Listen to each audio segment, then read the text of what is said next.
আপনার অন্নপূর্ণা ভান্ডারের টাকা এখনো ঢোকেনি, এখন পর্যন্ত আন্ডার ইনকোয়ারি বা অ্যাপ্লিকেশন আন্ডার প্রসেসে আছেন, কি করবেন বুঝতে পারছেন না তো? আজকের ভিডিওতে আমি সমস্ত কিছু তুলে আমার হাতে যে ফর্মটি দেখতে পাচ্ছেন, এই ফর্মটি আপনাদেরকে ফিল আপ করে এবার জমা দিতে হবে। তার সঙ্গে কি কি কাগজপত্র লাগবে, কোথায় জমা দিতে হবে, সমস্ত কিছু আজকের এই ভিডিওতে আমি বলবো। তাই বলবো ভিডিওটি স্কিপ করবেন না, শেষ পর্যন্ত দেখুন। আর ডেসক্রিপশন বক্সে দেওয়া হোয়াটসঅ্যাপ গ্রুপ এবং টেলিগ্রাম চ্যানেল লিংক দেওয়া থাকবে, অবশ্যই সেখানে আপনারা জয়েন করবেন। তো যাদের ফর্ম এখন পর্যন্ত আন্ডার ইনকোয়ারি বা অ্যাপ্লিকেশন আন্ডার প্রসেস রয়েছে, আপনারা হয়তো ভাবছেন আপনাদের টাকা হয়তো আর ঢুকবে না, আমরা হয়তো আর টাকা পাবো না। এমনটি কিন্তু একবারেই নয়, আপনাদের টাকা ঢুকবে, তবে আপনাদের এখনো ভেরিফিকেশন চলছে।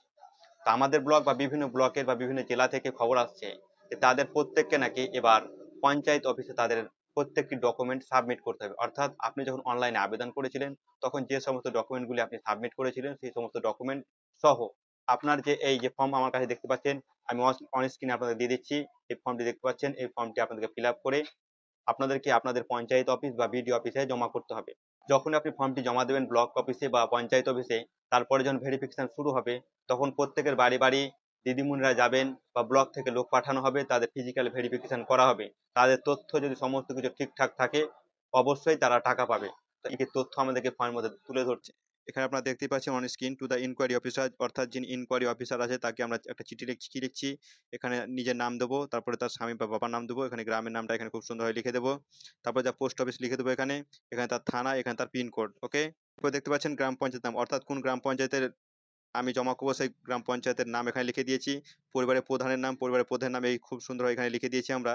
তারপরে আবেদন পত্রের সংখ্যা, অর্থাৎ অনলাইনে আবেদন করার সময় আমাদের সম্মুখে যে 10টি বা 12 ডিজিটের যে একটি অ্যাপ্লিকেশন নাম্বার সেখানে দেওয়া হয়েছে, সেই নাম্বারটি খুব সুন্দরভাবে বসাবেন।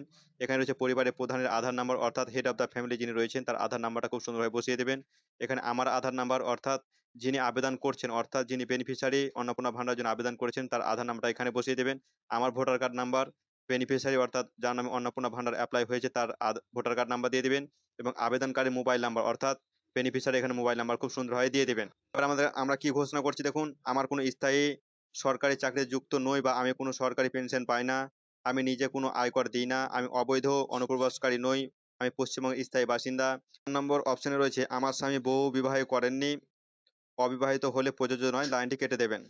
5 নম্বর রয়েছে আমি বা আমার পরিবারের কেউই সরকারি স্বীকৃত নয়, এমন কোনো শিক্ষা প্রতিষ্ঠান থেকে শিক্ষা গ্রহণ করিনি। এবং এখানে কি বলছেন, আমি এই মর্মে ঘোষণা করছি যে উপরে প্রদত্ত তথ্য আমার জ্ঞান ও বিশ্বাস মধ্যে সত্য এবং প্রযোজ্য ক্ষেত্রে আমি সকল সহায়ক নথি প্রদান করেছি এবং উপরে উল্লেখিত কোনো মানদণ্ড বাদ দিইনি। আমি বিগত আমি অবগত আছি যে আমার প্রদত্ত কোনো তথ্য মিথ্যা প্রমাণিত হলে আমাকে সামাজিক সুরক্ষা সংক্রান্ত সুবিধাসমূহ বন্ধ হতে পারে। ওকে, এবার এর সঙ্গে আপনি কি কি দেবেন? এখানে কি লেখা আছে? Epic number and Aadhaar number of the head of the family, epic and recent voter list page containing the name of the Annapurna Yojana applicant or VI slip, অর্থাৎ এখানে বলা হচ্ছে যিনি আবেদন করেছেন অন্নপূর্ণা যোজনা তার ভোটার লিস্ট অথবা যে ভোট দেওয়ার সময় যে একটা স্লিপ দেওয়া হচ্ছে সেই স্লিপটা দিতে হবে। এখানে আধার কার্ড অফ দ্য অ্যাপ্লিক্যান্ট, অর্থাৎ বেনিফিশিয়ারি আধার কার্ড দিতে হবে। যদি তার নাম সেই ভোটার লিস্ট থেকে ডিলিট হয়ে থাকে, তার যে ট্রাইব্যুনালের যে একটা কাগজ থাকে সেই কাগজটি কিন্তু এর সঙ্গে দিতে হবে। এবং first page of application form, অর্থাৎ আপনার যে অ্যাপ্লিকেশন ফর্ম রয়েছে তার অ্যাপ্লিকেশন ফর্মের ফার্স্ট পেজটা এখানে দিতে হবে।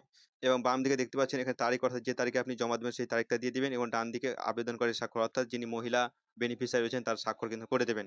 ওকে।